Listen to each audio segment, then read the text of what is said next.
దేవునికి స్తోత్రం. ప్రియమైన సహోదర సహోదరులకు శుభాభివందనములు. ఈరోజు దేవుని వాగ్దానము కీర్తనలు 116 అధ్యాయము 6వ వచనం. నేను కృంగి ఉండగా ఆయన నన్ను రక్షించెను.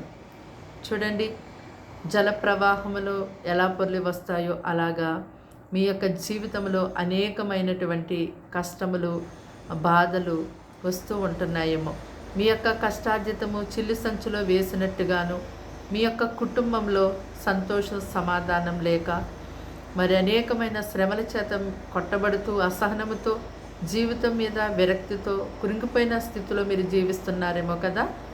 మరి లోకాన్ని రక్షించడానికి వచ్చినటువంటి లోకరక్షకుడు, ప్రతి ఒక్క సమస్య నుండి, శ్రమ నుండి విడిపించే గొప్ప దేవుడైనటువంటి ప్రభువైన యేసుక్రీస్తు వారి వైపు మీరు తిరిగి ఆయనకు మీ యొక్క శ్రమను అప్పగించండి.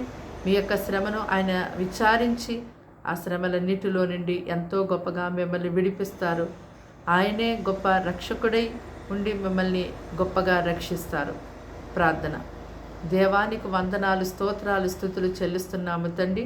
ఈ సమయాన్ని బట్టి, దినమును బట్టి స్తోత్రాలు. నీ బిడ్డల్ని మీ రక్తంతో కడిగి పరిశుద్ధపరిచి పవిత్రపరచండి. అయ్యా, వారి జీవితంలో ఎటువంటి శ్రమను కలిగి వారు జీవిస్తున్నారో శ్రమలన్నిటినీ సమలనికి అప్పగిస్తున్నా.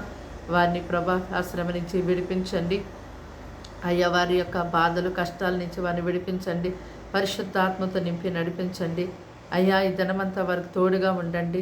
అయ్యా, కష్టాలు, బాధలు, శ్రమలు బట్టి కృంగిపోకుండా, కలవరపడకుండా తండ్రి వారు ఎంతో నడుము కట్టుకొని సన్నిధిలో అయ్యా ప్రార్థించి వాటిని అయ్యా తండ్రి నేను తొలగించుకోవడానికి సహాయం చేయండి ప్రభా. నీ బిడ్డలకు మీరు తోడుగా ఉండి, నీడగా ఉండి నడిపించమని యేసు నామములో ఈ ప్రార్థన సమర్పించి వేడుకుంటున్నాం తండ్రి. ఆమేన్.